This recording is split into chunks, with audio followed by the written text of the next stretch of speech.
أعوذ بالله من الشيطان الرجيم بسم الله الرحمن الرحيم আসসালামু আলাইকুম ওয়া রাহমাতুল্লাহি ওয়া বারাকাতুহু। আউযু বিল্লাহি মিনাশ শাইতানির রাজীম। বিসমিল্লাহির রহমানির রহিম। রব্বিশরাহ লি সাদরি ওয়া ইয়াসসির লি আমরি ওয়াহলুল উকদাতাম মিন লিসানি ইয়াফকাহু কওলি।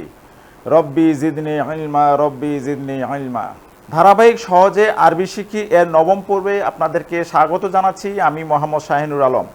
আশা করি আল্লাহর অশেষ রহমতে আপনারা ভালো আছেন। আমিও আল্লাহর রহমতে ও আপনাদের দয়ায় ভালো আছি, আলহামদুলিল্লাহ। কুরআন ও হাদিসের ভাষা আরবি ভাষা। এই আরবি ভাষা শেখার প্রত্যয় নিয়ে আমরা শুরু করেছিলাম সহজে আরবি ভাষা শিখি কোর্স।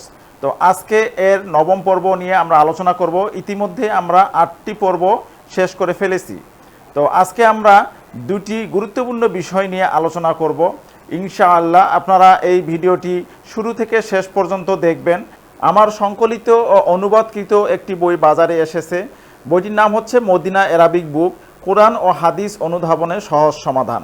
কোরআনের ভাষা শিখতে এই বইটি আমি খুবই সহজবদ্ধভাবে উপস্থাপন করেছি।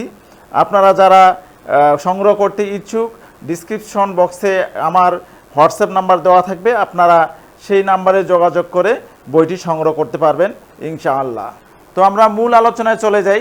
আজকে যেই বিষয়টি নিয়ে আমরা আলোচনা করব সেটি হচ্ছে হামজা। আরবি যে বর্ণমালাগুলো রয়েছে, এই বর্ণমালায় হামজা হচ্ছে একটি বর্ণ। তো এই হামজা এর প্রকারভেদ নিয়ে আজকে আমরা আলোচনা করব ইনশাআল্লাহ। আরবি ভাষায় একটি বর্ণ রয়েছে আলিফ। যদিও অনেক ব্যাকরণবিদ এই আলিফকে আরবি ভাষা বর্ণ হিসেবে গ্রহণ করেন না। তো এই আলিফের উপরে যখন জবর জের পেশ অর্থাৎ হরকত হয়, তখন এই আলিফ কিন্তু হামজা হয়ে যায়। আমরা প্রথম পর্বে এটি নিয়ে আলোচনা করেছি। তো আমরা এই হামজাটি নিয়েই আজকে আলোচনা করব। তো হামজা হচ্ছে দুই প্রকার, একটি হচ্ছে হামজাতুল ওয়াসল আর একটি হচ্ছে হামজাতুল কতঈ। দুই প্রকার, একটি হামজাতুল ওয়াসল আর একটি হচ্ছে হামজাতুল কতঈ। তো হামজাতুল ওয়াসল কি জিনিস? হামজাতুল ওয়াসল হচ্ছে এমন হামজা যেই হামজাটি বাক্যের মধ্যখানে যদি আসে, অর্থাৎ এই হামজার পূর্বে যদি কোনো শব্দ থাকে, তাহলে সেই হামজাটি কিন্তু উচ্চারিত হবে না।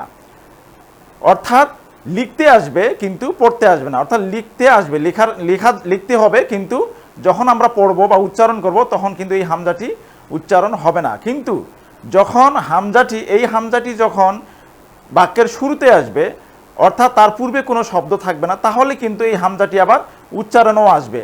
এই হামজাটিকেই বলা হচ্ছে হামজাতুল ওয়াসল। তো আমরা যদি বোর্ডে যাই এবং উদাহরণ দেখি, তাহলে বিষয়টি আরও ক্লিয়ার হয়ে যাবে ইনশাআল্লাহ।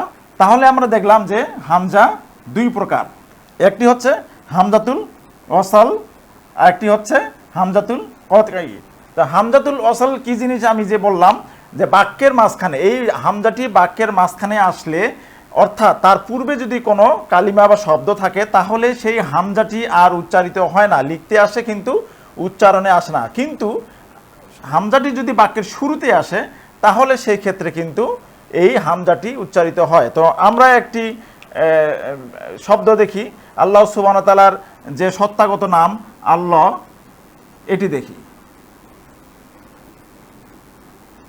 দেখেন এখানে প্রথম যে হামজাটি রয়েছে, তো আমরা জানি যে আলিফের উপরে হরকত হলে তাহলে সেটি হামজা হয়ে যায়। তো এখানে আমরা দেখতেছি যে আলিফের উপরে হরকত হয়েছে, অর্থাৎ জবর হয়েছে, যে কারণে এটি কিন্তু হামজা হয়ে গেছে। এখন এটি হামজাতুল ওয়াসল নাকি হামজাতুল কতঈ, তো এটি আমরা জানবো।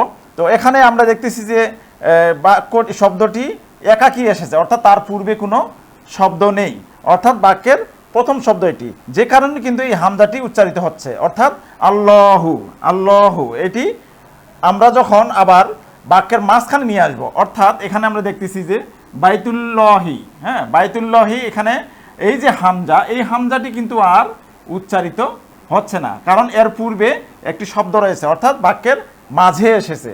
তো এই হামজাটি কিন্তু আর উচ্চারিত হচ্ছে না, এই তাটি কিন্তু সরাসরি এই লামকে গিয়ে ধরতেছে, অর্থাৎ বাইতুল্লাহি। তো এটি হচ্ছে হামজাতুল ওয়াসল। আমরা যদি আরও একটি উদাহরণ দেখি, যেমন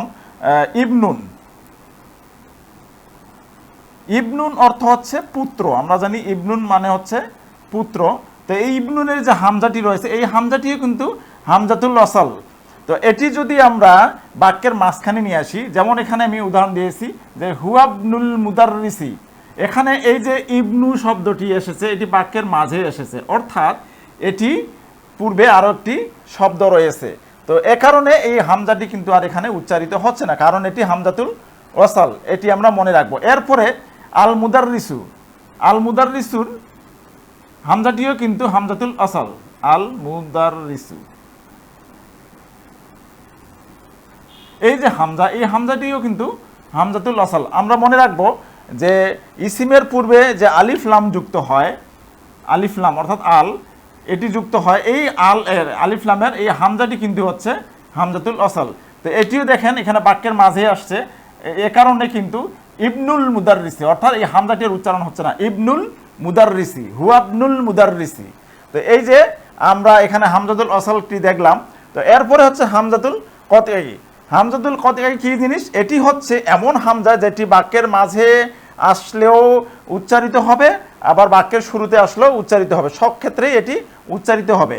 তো আমরা এখানে দেখতেছি যে আইনা, আইনা মানে কি? কোথায়। আইনা মানে হচ্ছে কোথায়। এই যে আইনা এর যে হামজাটি রয়েছে এটি হচ্ছে হামজাতুল কতঈ। তো এই হামজার উপরে কিন্তু একটি, এই আলিফের উপরে কিন্তু একটা হামজা লাগানো হয়েছে। তো আমরা জানি যে হামজার 3টি চেয়ার লাগে, হামজার 3টি চেয়ার লাগে, অর্থাৎ হামজাটি যখন আসে তখন 3টি চেয়ার নিয়ে আসে, অর্থাৎ 3টি চেয়ারে হামজা বসে, কখনো আবার একাকী আসে। আমরা এটি জেনেছিলাম, যেমন আলিফের উপরে হামজা আসে, ওয়াওয়ের উপরে হামজা আসে, ইয়ায়ের উপরে হামজা আসে। এই যে এগুলো হচ্ছে সে 3টি চেয়ার ব্যবহার করে, হ্যাঁ, এই হামজা 3টি চেয়ার ব্যবহার করে। আর সে কিন্তু কখনো কখনো আবার একাকী আসে, হামজা এভাবেও আসে। এই প্রতিটাই কিন্তু হামজা, এই আলিফের উপরে হামজা দিছে, ওয়াইয়ের উপরে হামজা দিছে, ইয়ার উপরে হামজা, এর প্রতিটাই কিন্তু হামজা। আবার একাকী আসছে, এটাও হামজা, এটি আমরা মনে রাখবো। তো তাহলে হচ্ছে এই আইনা এর হামজা হচ্ছে হামজাতুল কতঈ। এরপরে আংতা, আংতা এর হামজাও কিন্তু হামজাতুল কতঈ। তো এই যে আমরা বাক্যটি এখন বলি যে মিন আইনা আংতা, তুমি কোথা থেকে এসেছো, মিন আইনা, মিন আইনা আংতা, তুমি কোথা থেকে এসেছো। তো এই যে হামজাগুলো, এই হামজাগুলো হচ্ছে হামজাতুল কতঈ। তো এরপরে 2 নম্বর যে উদাহরণটি দিয়েছি সেটি হচ্ছে খুবই গুরুত্বপূর্ণ একটি বাক্য, আল্লাহু আকবারু, আল্লাহু আকবারু, অর্থাৎ আল্লাহ সর্বশক্তিমান। তো এখানে এই যে এখানে যে আকবারু, আকবারু এর যে হামজাটি এসেছে, এই আকবারু এর হামজাটি এসেছে, এই হামজাটি কিন্তু হচ্ছে হামজাতুল কতঈ। আর আল্লাহু এর হামজাটি হচ্ছে হামজাতুল ওয়াসাল। তাহলে আমরা দেখলাম যে হামজা 2 প্রকার, একটা হচ্ছে হামজাতুল ওয়াসলি আর একটা হচ্ছে হামজাতুল কতঈ, এটি আমরা মনে রাখবো। তো এরপরে যে বিষয়টি আমরা আলোচনা করব সেটি হচ্ছে ইলতেকাউ সাকিনাইনি। তো আমরা দেখি ইলতেকাউ সাকিনাইনি কি, খুবই গুরুত্বপূর্ণ একটা বিষয়। আমরা কুরআন পড়তে গেলে দেখব যে এই বিষয়টি সচরাচর আমরা পাবো। তো আমরা দেখি আসলে ইলতেকাউ সাকিনাইনি কি জিনিস। ইলতেকাউল সাকিনাইনি হচ্ছে যে 2 সাকিনের মিলন, 2 সাকিনের মিলন, অর্থাৎ যখন 2টি সাকিন একত্রিত হয়, অর্থাৎ 2টি সাকিন যখন একত্রিত হয় তখন একটি কায়দা এখানে অ্যাপ্লাই করা হয়, একটি নিয়ম এখানে আছে। তো যেটিকে বলা হচ্ছে ইলতেকাউ সাকিনাইনি। তো আমরা বোর্ডে যাই, বোর্ডে গিয়ে দেখি আসলে ইলতেকাউ সাকিনাইনিটা কি জিনিস। তো আমরা এখানে প্রথম যে উদাহরণটি এনেছি সেটি হচ্ছে যে আন আল মুজরিমিনা, আন আল মুজরিমিনা। তো এখানে আমরা দেখতেছি যে এই আন এর নুনের উপরে হচ্ছে সাকিন, আচ্ছা, এরপরে আল মুজরিমিনা, এখানে আলিফ লাম, আলিফ লামের পরে এই লামের উপরে কিন্তু আবার সাকিন। তো এখানে লামের উপরে সুকুন হয়েছে, আর এখানে যে মাঝখানে যে হামজাটি এসেছে, আমরা জানি যে আমরা কিছুক্ষণ আগে জানলাম যে আলিফ লামের যে হামজাটি রয়েছে এই হামজাটি কিন্তু হামজাতুল ওয়াসাল। তাহলে এই হামজাটি আর উচ্চারিত হবে না। তাহলে এই হামজাটি যদি উচ্চারিত না হয় তাহলে নুন সরাসরি এই লামকে ধরতেছে। তো যদি এই নুন লামকে সরাসরি ধরে তাহলে এখানে দেখতেছি আমরা যে নুনের উপরে সুকুন রয়েছে, আবার আলিফ লামের এই লামের উপরে সুকুন রয়েছে, অর্থাৎ 2টি সুকুন একত্রিত হয়েছে, 2টি সুকুন মিলিত হয়েছে। তো এটি হচ্ছে ইলতেকাউ সাকিনাইনি। তো এখানে নিয়ম কি, যখন 2টি সুকুন যখন একত্রিত হবে, পাশাপাশি আসবে, তখন কিন্তু এটি আর উচ্চারণ করা যায় না। যেমন আন আল মুজরিমিনা বলতে হচ্ছে। তো সেই ক্ষেত্রে এখানে আমরা দেখতেছি যে এর সঙ্গে এই শব্দটি মিলিয়ে পড়া যাচ্ছে না। তাহলে মিলিয়ে পড়তে গেলে তখন এখানে একটি জের নিয়ে আসতে হচ্ছে। মিলিয়ে পড়তে গেলে এই নুনের নিচে একটি জের নিয়ে আসতে হচ্ছে। ঠিক আছে, তো এটি হচ্ছে কায়দা, এখানে একটি জের নিয়ে আসা হলো। তো তাহলে এখন আমরা দেখি যে মিলিয়ে পড়া যাচ্ছে কিনা। আনিল মুজরিমিনা, এখন আমরা এটিকে সরাসরি মিলিয়ে পড়তে পারতেছি। আনিল মুজরিমিনা, এটি হচ্ছে ইলতেকাউ সাকিনাইনি। তো এরপরে যে বাক্যটি আমি নিয়ে এসেছি সেই বাক্যটি দেখি এখানে কি আছে। শারিবাত আল বাকরাতু আল মা। তো এখানে আমরা দেখতেছি যে এই যে এখানে তায়ের উপরে সুকুন, আবার এখানে লামের উপরে সুকুন, আর এখানে যে আলিফটি এসেছে অর্থাৎ হামজাটিতে হামজাতুল ওয়াসল হওয়ার কারণে এটি কিন্তু উচ্চারণ হবে না। উচ্চারণ না হওয়ার কারণে দেখা যাচ্ছে যে দুটি সুকুন এখানে একত্রিত হয়েছে, দুটি সুকুন পাশাপাশি এসেছে, যে কারণে কিন্তু আগেরটির সাথে পরেরটি মিলিয়ে আর পড়া যাচ্ছে না। তো তাহলে এখানে একটি জের নিয়ে আসতে হবে। এখন কিন্তু আমরা উচ্চারণ করতে পারবো। শারিবাতিল বাকারাতুল মা, অর্থাৎ গাভীটি পানি পান করছে।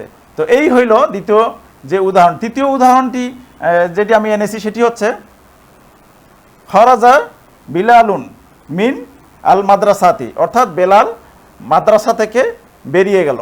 তো এখানে মিন, এই যে মিন এর পরে আল মাদ্রাসাতি, তো মিনের উপরে নুনের উপরে সুকুন, আবার এখানে লামের উপরে সুকুন, মাঝখানে হচ্ছে হামজাতুল ওয়াসল। তো যে কারণে উচ্চারণে কিন্তু অসুবিধা হচ্ছে। তো এখানে আবার জের আসে না, এখানে আবার জবর দেওয়া হবে। এগুলো হচ্ছে কায়দা, এগুলো মনে রাখতে হবে। তো এখানে আবার জবর চলে আসলো, তাহলে এটি হলো মিনাল মাদ্রাসাতে, মিনাল মাদ্রাসাতে। এখন কিন্তু আমরা সঠিকভাবে মিলিয়ে পড়তে পারতেছি। তাহলে খরাজা বিলালুন মিনাল মাদ্রাসাতে, অর্থাৎ বিলাল মাদ্রাসা থেকে বেরিয়ে গেল। এই হলো ইলতেকাউ সাকিনাইনি। আসসালামু আলাইকুম। আপনি কি কুরআন ও হাদিসের ভাষা শিখতে আগ্রহী? অনারবদের আরবি ভাষা শেখার জন্য সম্পূর্ণ আরবি ভাষায় মদিনা অ্যারাবিক বুক কিতাবটি লিখেছেন ডক্টর আব্দুর রহিম রহিমাহুল্লাহ। বাংলায় এই বইটি সংকলন ও অনুবাদ করেছেন মোহাম্মদ শাহিনুর আলম এবং সম্পাদনা করেছেন মাওলানা মোহাম্মদ কামরুল হাসান। এই বইটির বৈশিষ্ট্য মূল আরবি বাক্যের উচ্চারণ সহ বাংলায় ও ইংরেজিতে অনুবাদ, প্রতিটি অধ্যায়ের আলোচিত আরবি ব্যাকরণের সহজ আলোচনা, অনুশীলনের প্রশ্নের সমাধান এবং তার উচ্চারণ বাংলায় ও ইংরেজিতে অনুবাদ। এই কিতাবটি কাদের জন্য? জেনারেল শিক্ষিত যারা কোরআন ও হাদিসের ভাষা শিখতে চান, সকল ধরনের পেশাজীবী যারা কোরআন ও হাদিসের ভাষা শিখতে আগ্রহী, এবং মাদ্রাসার সকল শিক্ষার্থী যারা শুরু থেকেই আরবি শিখতে আগ্রহী। আপনার আরবি ভাষা জ্ঞানকে আরও সুন্দর, সাবলীল ও সমৃদ্ধ করতে মদিনা অ্যারাবিক বুক কিতাবটি একটি গুরুত্বপূর্ণ সহায়ক হবে ইনশাআল্লাহ। তো এই বইটি সংগ্রহের জন্য স্ক্রিনে দেওয়া নাম্বারে দ্রুত যোগাযোগ করুন। ধন্যবাদ। তো আজকে আমরা দুটি বিষয় শিখলাম। একটি হচ্ছে হামজা কত প্রকার, হামজা দুই প্রকার, একটি হামজাতুল ওয়াসল, একটি হচ্ছে হামজাতুল কতই।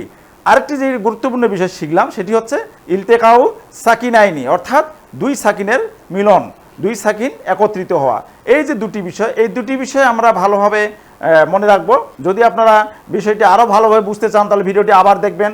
তো ভিডিওটি দেখে যদি আপনারা উপকৃত হয়ে থাকেন তাহলে আমার অনুরোধ রইবে ভিডিওটিতে লাইক, কমেন্ট এবং শেয়ার দিবেন এবং আমার চ্যানেলটিকে সাবস্ক্রাইব করে পাশে থাকবেন। তো আজকে এ পর্যন্তই, আমরা আবারও 10ম পর্ব নিয়ে হাজির হব ইনশাআল্লাহ।